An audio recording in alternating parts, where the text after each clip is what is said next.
Hello, my name is Devin Smith, and this is my discussion assignment for week 4. And for this week, the discussion assignment was identify different techniques that industries are using to secure database systems hosted by Linux operating systems. One of the first things I found was something called file systems, which is a way to store unstructured data and control how it is retrieved. Without a file system, information placed in a storage medium would be one large body of data with no way to tell where one piece of information stops and the next begins, thus making it harder to secure the data because you don't know where the data that you need to secure starts and ends. And it could cause problems in the idea of securing it. Separating the data is also something that happens in a file system. It separates it into pieces and giving each piece a name, enabling the information to be easily isolated and identified. So when you do have to go in and secure it and make it safe, you just have to know the name so that way you can search it and find it, which makes it a lot easier than just sifting through mass amounts of data hoping to stumble upon the piece of information that you're looking for.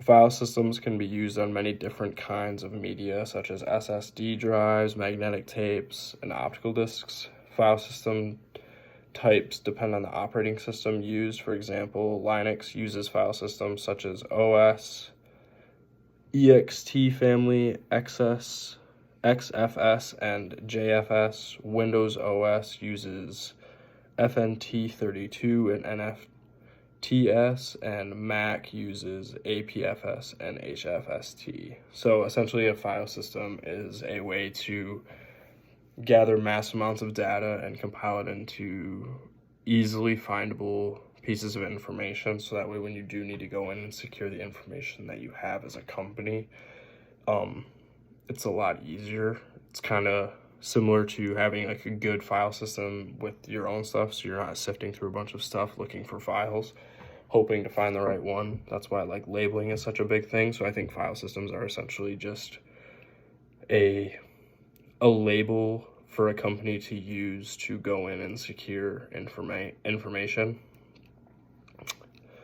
And then there's another process called OS baseline that secures the operating system's configuration. Out of the box, most operating systems come with unneeded services running that serve only to give an attacker additional avenues of compromise. So I think for me, when I was reading this, an example that I came to pretty quickly was an iPhone, for example. When you get the iPhone, it comes with a bunch of unnecessary applications on your phone that are all connected to your information that's on your phone. That's public knowledge. So when they say that it just gives another avenue for attackers to go into, I thought of it that way, of those apps are an easy thing to hack on a phone because nobody uses them. So you probably don't even have a password set up on them for anything. So I think that's what he means, or the information that I found is that's what it means about the unneeded services. And then it goes on to talk about the only programs and listening services that should be enabled are those that are essential for your employees to do their jobs. And if something doesn't have a business purpose, it should be disabled. So the unnecessary stuff that you get on a phone or a computer right away should be stuff that you look into deleting or getting rid of, or at least finding a way to secure it so it doesn't cause problems for you in the future.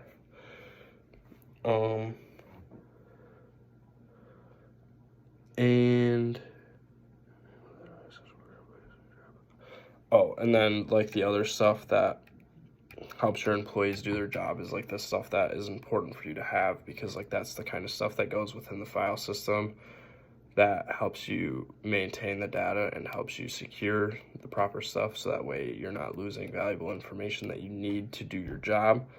And just like most of the other discussion boards, this is a big thing that comes with this is money. If you don't have secure systems, you're going to lose out on information from attackers that are hacking your stuff, which could lose you out on probably millions and millions of dollars. So I think that's a big part of this too. So if you're willing to spend the extra money to use these different ways to secure your information, then you'll probably be rewarded in the long run with it as well.